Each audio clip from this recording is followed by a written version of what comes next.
papers today are filled with glowing tributes to George Herbert Walker Bush after his death at 94. Washington Post, public servant and statesman. New York Times using the same picture, a genial force in American politics. So many other special sections and articles and praise, but it wasn't always this way. Joining us now, Brit Hume, Fox's senior political analyst who covered him in the White House. And Brit, what do you make of the contrast between bipartisan praise across the media landscape, across the political landscape, and that famous bumper sticker from 1992, I think we've got a picture of the then president holding it up, annoy the media, re-elect Bush? Well, the media were very hard on him when he was president, even as he was running for re-election. There was about it, Howard, a kind of an issue that it was a certain reverse Snobbism in the media. You know, George Bush was the blue blood aristocrat from a New England family who, went into politics. And he was looked at on the media with a certain condescension because he'd been such a silent and utterly loyal figure under Reagan and had filled all these different jobs. And he wasn't a terribly talented public speaker. Right, he was no Reagan. And he was thought to be a man.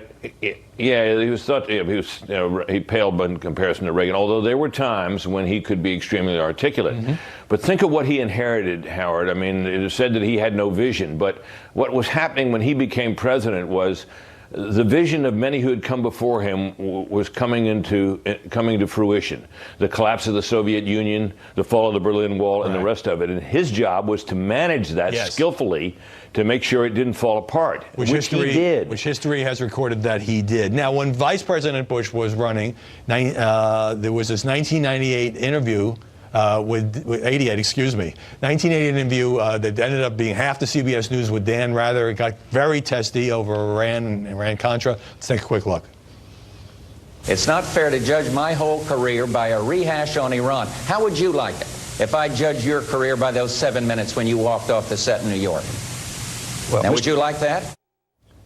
That was a sort of a protest by Rather. So Bush could be feisty when he was provoked.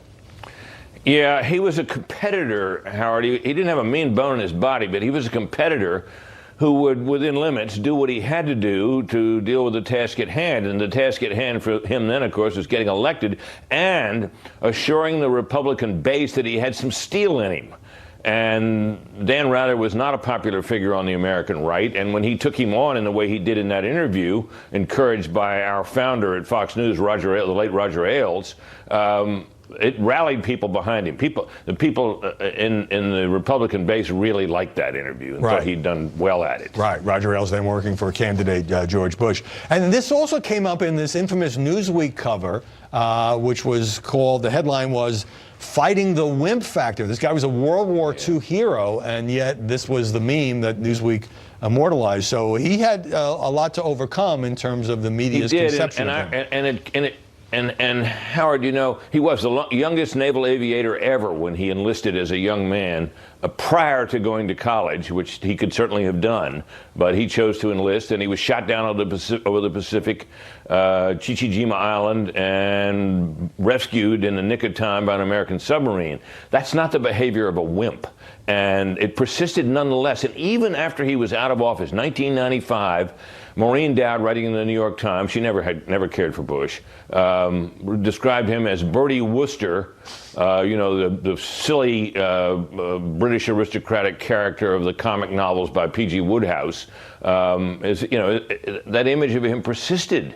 And this was after he had managed the collapse of the Soviet Union, after he had mounted the coalition that won the Gulf War in a walkover, and he'd achieved quite a lot, but nonetheless it persisted. And it's that kind of reverse Snobbism about class that you see that permeates the media. Now you see the media exemplifying it in a somewhat different way toward Donald Trump. Well, that's right. Drawing that contrast that he's now a useful foil. We have less than a minute, Brit, but since you covered that White House, what was it like to deal with George Bush personally? Well, he knew us all because he'd been around forever, all of us who covered him at the time. He was exceedingly friendly to us as he was to everyone. And he had a real blessing in a way because he has a forgiving spirit. And so he endured these slings and arrows from the media, and with only a handful of exceptions, he was forgiving about it, and he didn't stay mad at people for very long, and I think that helped him a lot. And his press relations really weren't bad.